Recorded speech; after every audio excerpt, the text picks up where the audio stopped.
What makes someone disappear?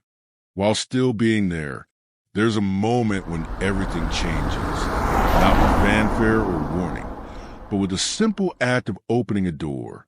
1 second you're standing in sunlight, thumb extended toward hope. The next, you're stepping into a darkness, so complete it swallows your name. In the summer of 1977, a 20-year-old woman named Collen stands beside a California highway, backpack heavy with possibility, watching cars blur past like prayers unanswered. She's done this before, knows the rhythm of the road, the language of license plates, the subtle art of reading faces through windshields. 2 cars have already passed her by. Something about them whispered danger in a voice she's learned to trust. But here's what we don't understand about fate. It arrives dressed as ordinary kindness. When the blue van appears, it looks like an answer to prayer. Clean lines, well-maintained, occupied by what appears to be the perfect American family. The man behind the wheel has kind eyes, or so it seems through the windshield's glare. Beside him sits a young woman, wholesome in that way that suggests Sunday dinners and backyard barbecues. And in the back, the detail that seals her trust. A baby. Families don't hurt strangers, do they? This is a comfortable lie that lets us sleep at night, that evil announces itself with dramatic flourishes, that monsters with their malice-like uniforms. But Cameron, the driver whose name she doesn't yet know, looks like someone who might coach Little League. Unremarkable features, forgettable face, the kind of man who disappears from memory the moment you look away. His wife appears 19, though something in her tired eyes suggests she's lived longer than her years should allow. She carries invisible weight in the particular stillness of someone who's learned that drawing attention can be dangerous. The baby belongs to them both, innocent and oblivious. A perfect prop in a performance neither parent fully understands they're giving. Colleen approaches a passenger door, and for just a moment, less than a heartbeat, something cold brushes against her consciousness. A whisper of rawness, so faint it might be imagination. The smell of hot metal and rubber. The sound of insects buzzing in roadside weeds. The way light catches the van's windows and makes them look like watching eyes. But the moment passes. The door slides open with a mechanical whisper. Colleen climbs in. Here's what we know about fate. It's not the grand, dramatic force that poets describe. It's made of small moments, ordinary choices, casual decisions we make without thinking. In that single moment, door closing, then pulling away from the curb, Colleen's life splits into parallel universes. In one, she arrives at her friend's party. There's cake and laughter and the sweet ordinariness of being 20 in America. She meets someone, perhaps, falls in love, maybe, builds a life from standard materials. Marriage, children, career, the comfortable accumulation of years and memories. In the other universe, the one we're about to enter, she disappears while remaining visible, becomes a ghost who still breathes, a missing person who never leaves a room. The conversation flows pleasantly enough, whether destinations, the kind of small talk that fills space between strangers. Cameron's voice is smooth, practiced, the vocal equivalent of a firm handshake. His wife says little, focusing on the baby, but her silence doesn't seem unusual. New mothers are often absorbed in mysterious communion between parent and child. 20 minutes pass. The landscape shifts from suburban to rural, familiar highway giving way to unfamiliar side roads. When Cameron signals and pulls off the main route, explaining his desire to check out some nearby caves, it seems like the kind of spontaneous adventure that makes hitchhiking memorable. "I'll just be a minute," he says, voice casual as cigarette smoke. His wife takes the baby and walks toward a small lake visible through the trees. From inside the van, Colleen watches them, mother and child silhouetted against water that catches afternoon light like scattered diamonds. They play together. The baby's laughter carried on warm air, and the scene is so perfectly innocent it seems choreographed, which in a way it is. That's when Cameron climbs into the back seat. The knife appears like a magic trick performed by a malevolent god. One moment his hands are empty, relaxed, ordinary. The next moment there's steel pressed against the soft hollow of Collen's throat, and his voice has changed completely. Gone is the helpful stranger, the family man, the good Samaritan. What remains is something that has been waiting beneath the surface, patient as a spider in its web. "Don't scream," he whispers, and the words carry absolute authority. This is not a request. This is the first commandment in a new religion, and Collen is about to become its most devoted convert. The rope comes next, rough hemp that burns against skin, binding wrists with mechanical precision. Cameron's movements are practiced, efficient, suggesting this is not his first performance.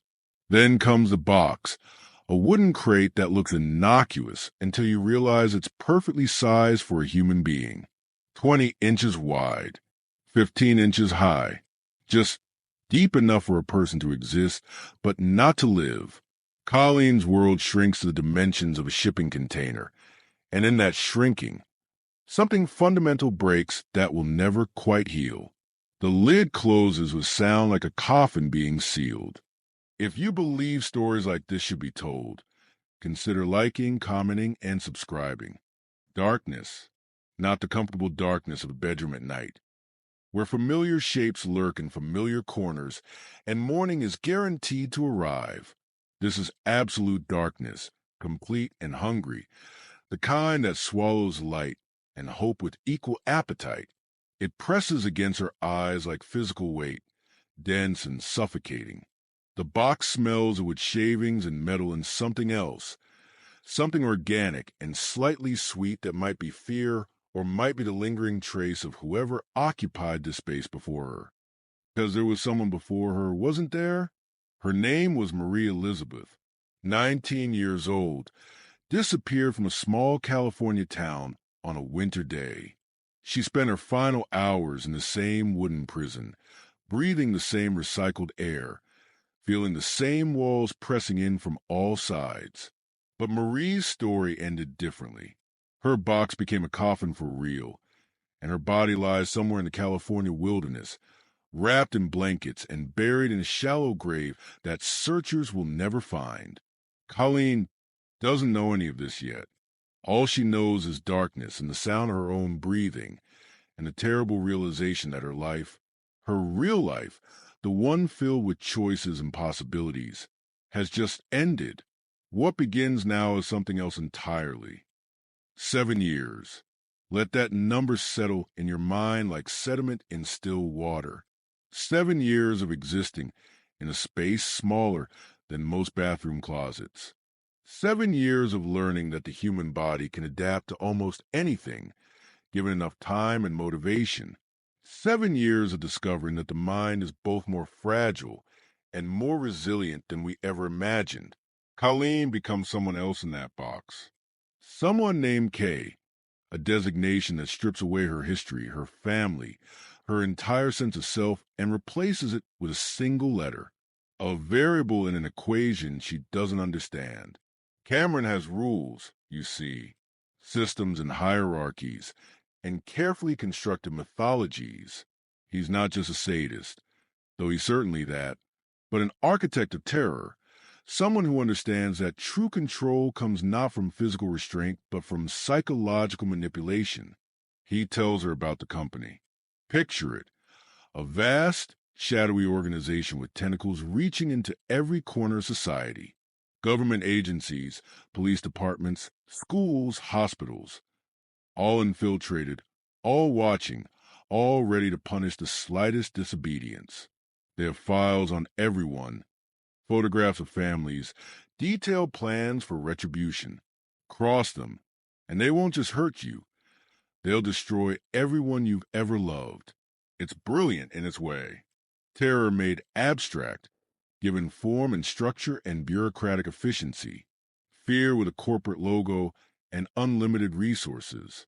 And it's completely fabricated. a lie so elaborate that even Cameron sometimes seems to believe it himself. But lies, once given life, develop their own gravity. They pull truth toward them, bending reality until fiction becomes more real than fact. Colleen begins to live inside Cameron's mythology, accepting its rules and restrictions as natural law. She learns to call him master. She learns to call his wife ma'am. She learns that speaking without permission is not just forbidden but literally unthinkable, like trying to breathe underwater or fly without wings. The box becomes her world, and the world beyond the box becomes a distant memory, like a movie she saw once, but can't quite recall. Time moves differently in the dark. Minutes stretch into hours. Hours collapse into seconds. The only clock Colleen has is the rhythm of the household above her. Footsteps crossing the floor, voices filtering through wood. The ordinary sounds of family living their ordinary life, while she exists beneath them like a secret buried under the foundation. She learns to identify each person by their footsteps. Cameron's heavy tread, his wife's lighter step, the baby's irregular crawling punctuated by thuds and giggles. Later, when a second child is born, she'll learn those sounds too. The cry that pierces through floorboards, the late-night feedings that happen directly above her head while she lies motionless in darkness. The box is hot in summer, stifling beyond description.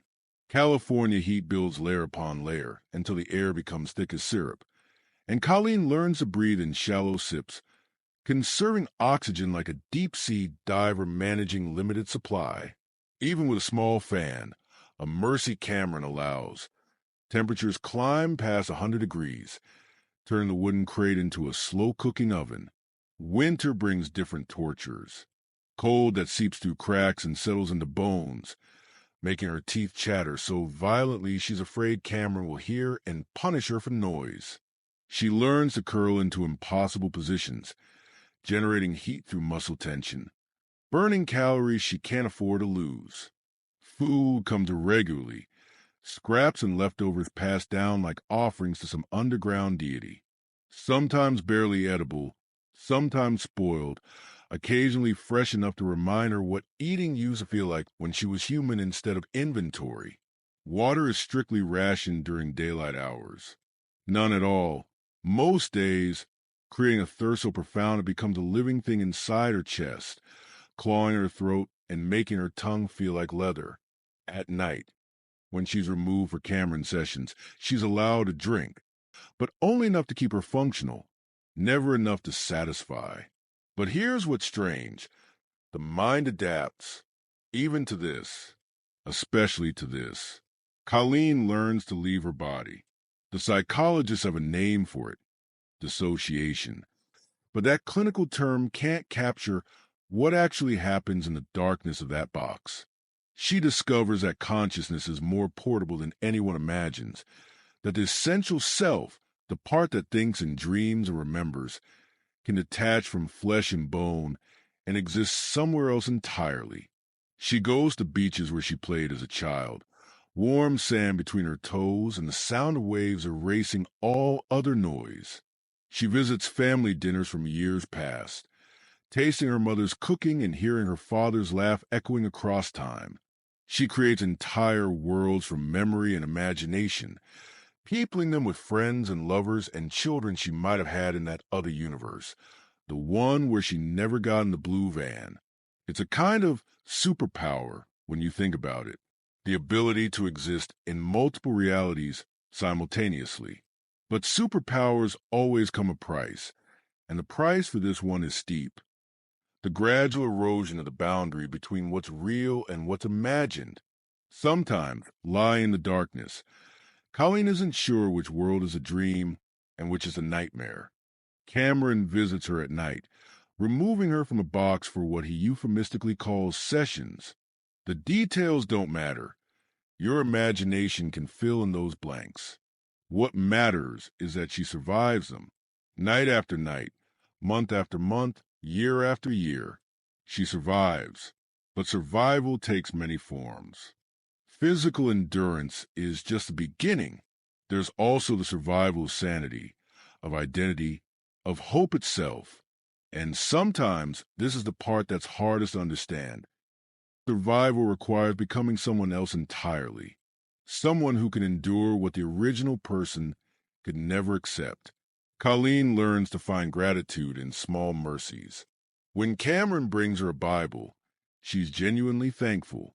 When he allows her slightly more food, she feels something approaching affection. When the sessions are brief or less severe, she experiences what can only be called relief bordering on happiness. We have a name for this, but that's another clinical term for something much more mysterious and complex. It's not love, exactly, and it's not quite madness. It's the mind's way of finding meaning in meaninglessness, of creating connection where none should exist. It's survival wearing the mask of collaboration. And slowly, gradually, something else begins to happen. Colleen starts to believe that this is her life now. Not a temporary horror that will eventually end, but her actual existence. The box isn't a prison. It's home. Cameron isn't her captor. He's her world. She learns to take pride in following orders perfectly. She develops preferences about which tortures are more bearable. She begins to see herself through Cameron's eyes, as property, as something valuable enough to keep, but not quite human enough to release. The girl who climbed into the van disappears so completely that sometimes Colleen can't remember her name. By the 6th year, something has shifted in the carefully constructed ecosystem of the household. Cameron has grown more confident, perhaps, or simply more careless. Colleen is allowed out of the box for longer periods, permitted to help with household chores, to interact with the children who have grown up with her muffled existence as background noise to their lullabies. She gets a job at a local motel, cleaning rooms and changing sheets, and interacting with guests who have no idea they're talking to a ghost. She handles money, makes small talk, performs the ordinary rituals of employment with the muscle memory of her former life. She has opportunities to run, dozens of them, hundreds maybe.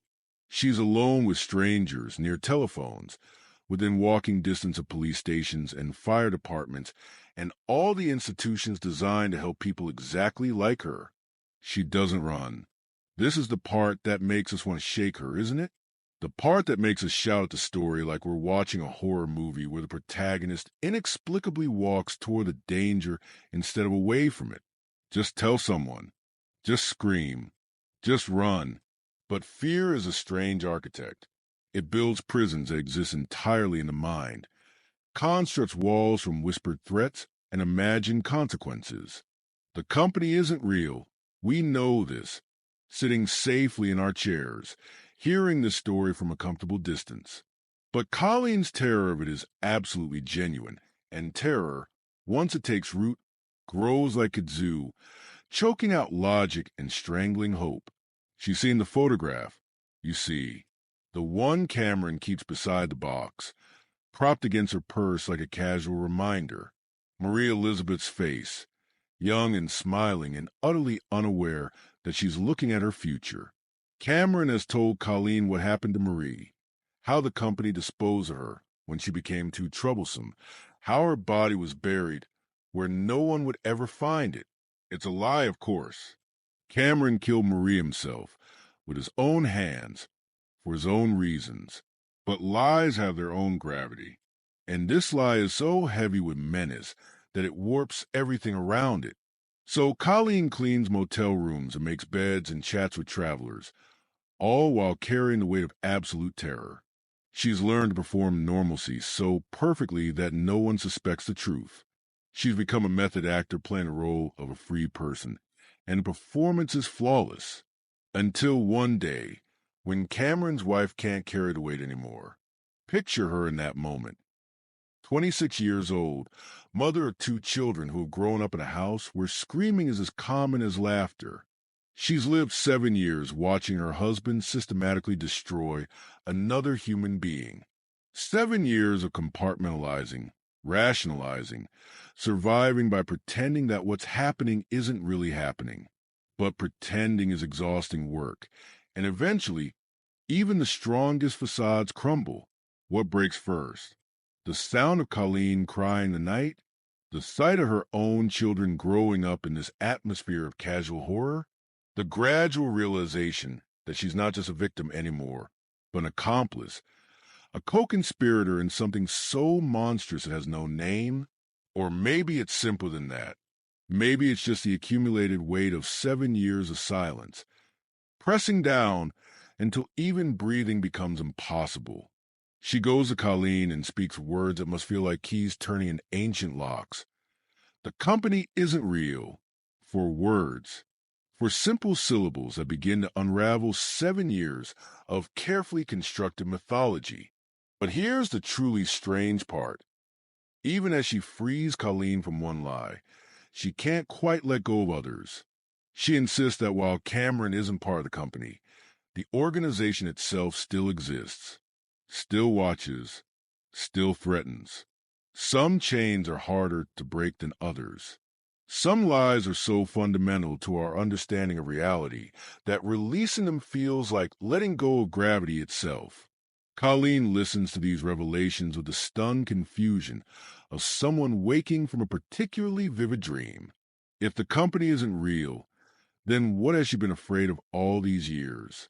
If Cameron is just a man, not an agent of some vast conspiracy, but simply a broken individual acting out his own damaged fantasies, then what does that make her?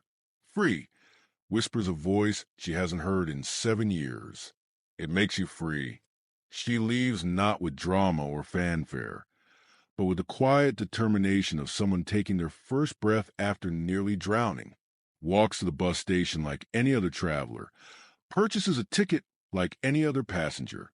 The normalcy of it is almost surreal. Credit cards and exact change, and what time does the next bus leave? She calls Cameron from the station to tell him she's going home. The conversation is brief, anticlimactic. He cries. Can you imagine that? 7 years of systematic torture, and when his victim finally claims her freedom, the monster weeps like a child whose favorite toy has been taken away. Maybe the tears are genuine. Maybe he's mourning not just the loss of his victim, but the end of the elaborate fantasy that gave his life meaning. Without Colleen to control, without the company to serve, what is Cameron but a middle-aged man with a history of violence and a rapidly approaching reckoning? The bus carries her north through California, past the same landscape she saw 7 years ago through the windows of a blue van. But the woman who watches the scenery roll by isn't the girl who made that earlier journey. She's someone else entirely, someone forged in darkness and silence, someone who knows things about survival that most of us never learn, someone who has died and been reborn in the space of a wooden box. The bus stops in small towns with names she doesn't recognize, picking up passengers who glance at her with casual indifference. They see a thin woman with tired eyes, nothing more. They can't see the 7 years of accumulated trauma, the layers of psychological scar tissue, the miracle of simply existing after everything that should have destroyed her. She arrives in Oregon like a ghost returning to haunt her former life. But ghosts, it turns out, can learn to be human again. 3 months pass before Cameron's wife calls the police. 3 months of Colleen living free, while keeping the secret that could send her former captors to prison. Why the silence? Some mysteries resist easy explanation. Perhaps it was residual fear. The company might not be real, but Cameron certainly was, and he was still out there, still dangerous. Perhaps it was something like compassion, a desire to give him the chance his wife had requested. Or perhaps it was something else entirely. Something we can't name because we've never lived it. The peculiar loyalty that develops between captor and captive, the twisted intimacy born of shared secrets and mutual dependence. When the story finally breaks, it shocks investigators who thought they'd seen everything. The FBI calls it unprecedented. One detective describes it as the most disturbing case he's encountered in 30 years of law enforcement. The media seizes on the details with hungry fascination. The box, the contracts, the elaborate mythology of the company. Cameron is eventually sentenced to over a century in prison, though he's since been released on parole, which is its own kind of horror story. His wife receives immunity in exchange for her testimony. Justice, we call it, though the word tastes strange when applied to this particular arrangement. She walks free while Cameron pays for both their crimes. And Colleen is left to make sense of a world where the woman who helped torture her for 7 years faces no consequences at all. But justice, like truth, is more complicated than we'd like to believe. Cameron's wife was a victim too, even as she became a perpetrator. The lines between innocence and guilt blur when survival is at stake. When choice becomes an illusion and free will a luxury that only the truly free can afford. Colleen tries to build a life from the wreckage of her stolen years. She marries, divorces, marries again, becomes a stepmother, then a grandmother.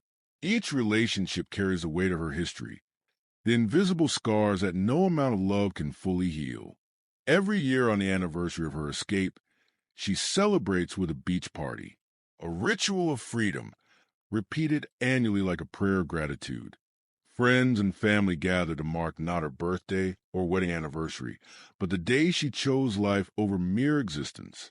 I enjoy my freedom, she says in interviews, and there's something profound in the simplicity of that statement. Most of us take freedom for granted. We're like air, invisible and assumed. But Colleen knows its weight, its texture, its absolute preciousness. She's tasted its absence and can never quite forget the flavor of that particular darkness. She's learned to live in the present, she says, not to let the past drag her backward into the box that no longer exists except in memory. But memory, like trauma, has its own gravity, its own insistent pull. So what do we make of this story? What meaning do we extract from 7 years in a box, from a blue van that stopped on a California highway? Perhaps this: that the distance between ordinary life and unimaginable horror is thinner than we'd like to believe, that evil doesn't announce itself with fanfare, but whispers invitations in familiar voices. That trust, our most human instinct, our greatest strength, can also be our most dangerous vulnerability. Or perhaps the lesson is different. Perhaps it's about the absolutely indestructible nature of the human spirit, about a young woman who learned to split her consciousness when staying whole became unbearable, who found ways to survive that psychologists are still trying to understand and catalog, who emerged from 7 years of darkness and chose not just life but celebration, not just existence but joy. But there's another interpretation, isn't there? One that's harder to accept, but maybe more true. Maybe there is no lesson. Maybe some stories resist meaning, refuse to be transformed into parables or cautionary tales.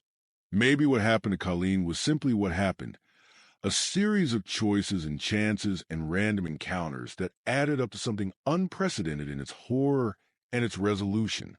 Maybe the only meaning is the meaning she makes of it, day by day, choice by choice, breath by breath. The blue van is gone now, probably rusted away in some forgotten junkyard or crushed into a cube of compressed metal. The house has new owners who may never know what happened in their basement, who sleep peacefully above the space where someone once learned to survive the unsurvivable. The box that held Colleen for 7 years was destroyed as evidence. Its would burn to ash and smoke, its metal components recycled into other objects with no memory of their previous purpose. But boxes, like prisons, exist in more than one dimension. Some are made of wood and metal. Others are constructed from fear and memory, and the stories we tell ourselves about what's possible and what's not. Colleen escaped the physical box decades ago. She's been working on the other one ever since. Somewhere in America, a woman wakes up each morning and makes a choice: to live in the present, to celebrate her freedom, to refuse to let the darkness define her story or determine her future. She makes breakfast, reads a newspaper, tends her garden, calls her family. Ordinary actions that carry extraordinary weight, when you understand what they represent. Each mundane moment is a victory. Each casual choice a declaration of independence from the box that no longer hold her but somehow still exists.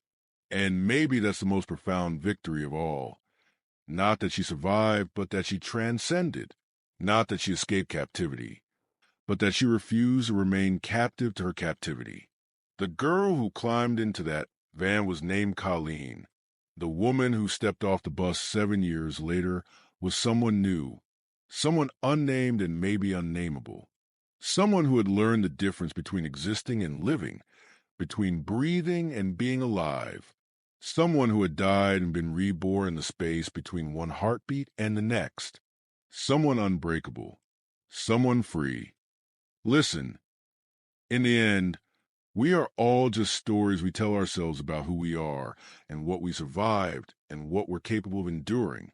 Colleen's story is extraordinary in its darkness and its light, but it's not unique in its essential truth. We all have boxes. We all have fears that seem larger than reality. We all have the choice, moment by moment, to stay imprisoned or to step into whatever light we can find. The van stops. The door opens. The choice is always yours. What will you do